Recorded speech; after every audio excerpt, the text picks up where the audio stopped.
آیت اللہ سید یوسف موسوی۔ آغا سید یوسف موسوی سن 1902 عیسوی بمطابق سن 1322 ہجری میں سرزمین بڑگام صوبہ کشمیر پر پیدا ہوئے۔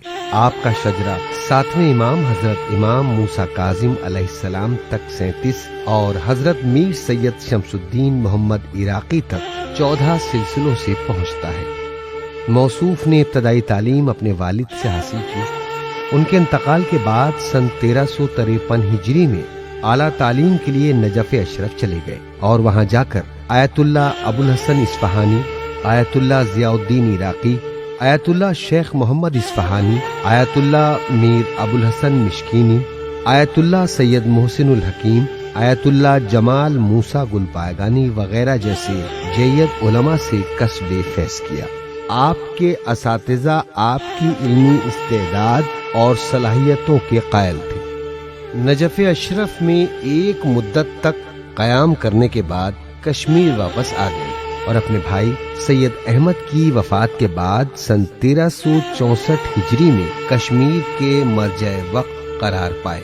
تمام لوگ آپ کے علم، حلم، تقوی، حسن تدبیر، پرہیزگاری، دیانتداری، بزرگی، عظمت اور ذہانت کے قائل تھے۔ یہاں تک کہ عمرا، وزراء، سیاستدان اور علماء بھی اس زمرے میں شامل ہیں، جن میں سے آیت اللہ سید محسن الحکیم، آیت اللہ سید ابوالحسن اصفہانی، آیت اللہ سید محمود شارودی، آیت اللہ سید ابراہیم حسینی، آیت اللہ سید حسین طباطبائی بروجردی، آیت اللہ سید جمال الدین گلپائگانی، علامہ آغا بزرگ تہرانی اور علامہ سید محسن جلالی جیسے بزرگ علماء آپ کی شرافت، فضیلت اور علمی استعداد کا اعتراف کرتے تھے۔ آغا یوسف موسوی شیعوں کے حقوق کے سلسلے میں ہمیشہ آواز بلند کرتے رہے۔ اسی لیے آپ نے قومی فلاح و بہبود کے لیے انجمن شرعی شیعان جموں کشمیر کی داغ پیل ڈالی اور یہ تنظیم آپ کے زیر نگرانی مذہب حقہ کی تبلیغ و ترقی میں مصروف رہی۔ 17 ربیع الاول سن 1370 ہجری میں لوگوں کو اسلامی علوم سکھانے کے لیے مدرسہ باب العلم کی بنیاد ڈالی اور اسی سال یہاں تدریس کا سلسلہ شروع ہو گیا۔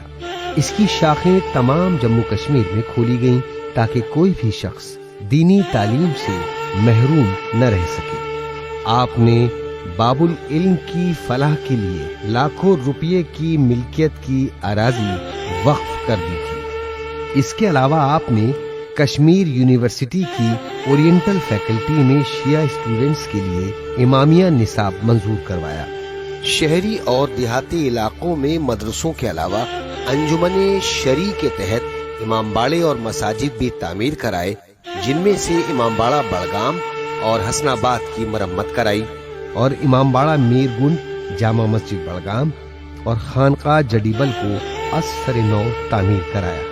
علاقے جڈیبل اور بڑگام میں اوقاف کی کئی عمارتیں تعمیر کرائیں۔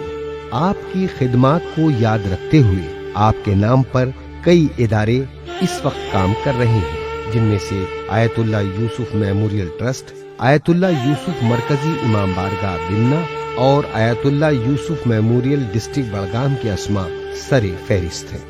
آغا سید یوسف نے اپنے گھر پر شرعی عدالت قائم کی تھی، جہاں شرعی نظام کے تحت فیصلے ہوتے تھے۔ نہ فقط شیعہ بلکہ اہل سنت، یہاں تک کہ غیر مسلم بھی ان فیصلوں کا احترام کرتے تھے۔ بعض سرکاری عدالتیں تو پیچیدہ معاملات میں انہی کی طرف رجوع کرتی تھیں۔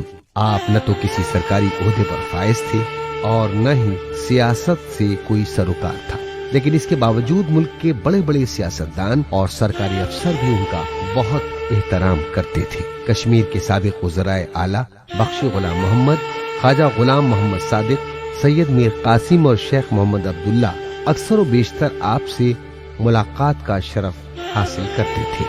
اتنی مصروفیات کے باوجود آپ نے تصانیف و تالیف میں نمایاں کردار ادا کیا۔ آپ کے آثار میں ایقاظ العباد، وسیلۃ النجات اور سرمایہ نجات کے اسماء قابل ذکر ہیں۔ ان کتابوں کے علاوہ آپ نے مجلہ الارشاد کے نام سے ایک ماہنامہ بھی جاری کیا، جس میں آپ کے اور علماء عرب و عجم کے گراں قدر مقالات چھپتے تھے، مگر افسوس آپ کی وفات کے بعد یہ رسالہ بند ہو گیا۔ آپ نے انجمن شرعی کے زیر اہتمام نشر و اشاعت کا شعبہ بھی قائم کیا تھا، جس کے تحت کئی اہم کتابیں زیور طبع سے آراستہ ہوئی ہیں۔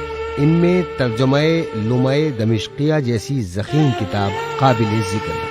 آپ کی فعالیت کو دیکھ کر بعض لوگ اتنے متاثر ہوئے کہ انہوں نے آپ سے متعلق رسائل اور جرائد میں مضمون لکھنا شروع کیے۔ غلام رسول سابق ہوم سیکریٹری نے انجمن کو 2000 روپے نقد آپ کا شرح حال طبع کروانے کے لیے دیے تھے۔ آپ آخری وقت میں قلیل عرصے کے لیے علیل ہو گئے۔ وزیر اعلیٰ شیخ محمد عبداللہ نے دہلی سے اپنے معالج ڈاکٹر خلیل اللہ اور دوسرے ڈاکٹروں کو اپنے فرزند فاروق عبداللہ کے ساتھ آپ کے علاج کے لیے بھیجا۔ آخر کار اس علم و فضل کے آفتاب نے مختصر علالت کے بعد شب دوشنبہ 30 اگست سن 1982 عیسوی میں داعیے اجل کو لبیک کہا۔ آپ کی وفات کی خبر جنگل میں آگ کی طرح پورے کشمیر میں پھیل گئی اور وادی بھر سے لوگ بڑگام آنا شروع ہو گئے۔